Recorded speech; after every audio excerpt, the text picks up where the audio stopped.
दोस्तों कैसे हैं आप सभी। आशा करती हूँ आप सभी बहुत अच्छे हैं और अपना ख्याल रख रहे हैं। राधा रानी अपने कृपा आप सब पर बनाए रखे। दोस्तों आज हम बात करेंगे अजा एकादशी की। भादो मास के कृष्ण पक्ष की एकादशी को अजा एकादशी कहते हैं। 18 या 19 अगस्त किस दिन हमें व्रत करना है, पूजा के नियम क्या होंगे, शुभ मुहूर्त क्या मिल रहा है, व्रत करने का नियम क्या होगा, क्या भोग लगाए भगवान को, और दूसरी चीज़ है कि क्या करें क्या ना करें, संपूर्ण चीज़ें बताने वाली हूँ। तो वीडियो में अंत तक बने रहिएगा। और सारी चीज़ें जो बताऊंगी गुरु जी पंडित प्रदीप प्रसाद जी ने अपने वीडियो में बताया है।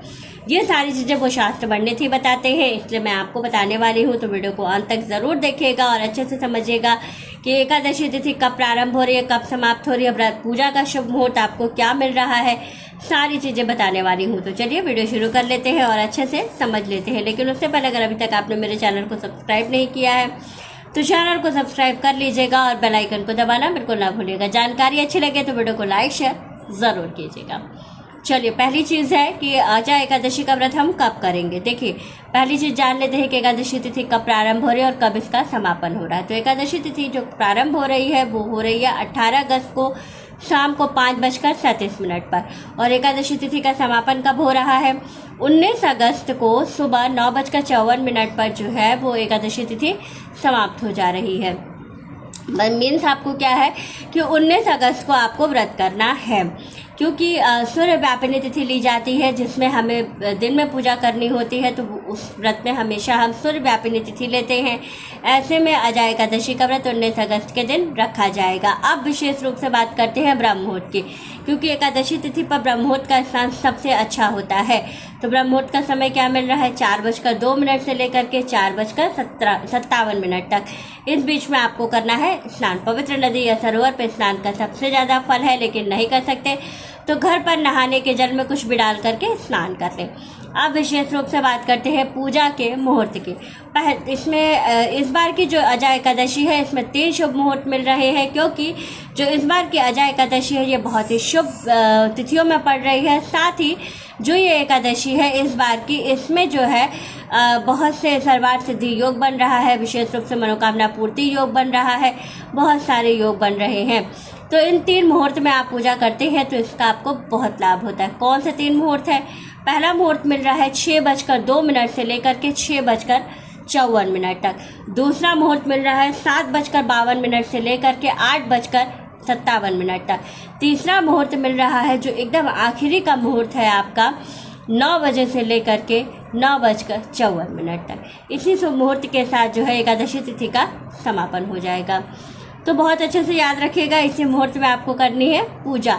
अब विशेष रूप से बात करते हैं कि जो है हमें भगवान को क्या भोग लगाना चाहिए। देखिए जैसा कि अजा एकादशी नाम से ही आपको समझ में आ रहा है कि विष्णु जी के साथ साथ आपको इसमें माँ लक्ष्मी को प्रसन्न करने के लिए बहुत अच्छा संयोग मिला हुआ है, क्योंकि विशेष रूप से इस दिन अगर आप हरि विष्णु जी के साथ साथ माँ लक्ष्मी की भी आराधना करते हैं तो माँ लक्ष्मी बहुत जल्दी प्रसन्न होती हैं और आपके घर दौड़ी चली आती हैं।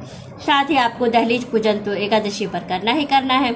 तो विशेष रूप से आपको क्या करना है, पहला काम आपको करना है कि देखिए जो भगवान का भोग है इस दिन माँ भगवान को और माँ लक्ष्मी का एक साथ जिसमें स्वरूप हो, जिसमें जो चित्र हो उसमें जो है माँ लक्ष्मी और हरि विष्णु जी दोनों लोग साथ हो, ऐसा चित्र लगाइएगा जिसमें कि दोनों लोग की आराधना आप विशेष रूप से कर सकें। साथ ही आपको क्या करना है कि हरि विष्णु जी को मखाने की खीर का भोग जरूर लगाना है। ये प्रत्येक एकादशी में लगाई जाती है और ये सबसे ज़्यादा जो है वो पुण्य फल देती है।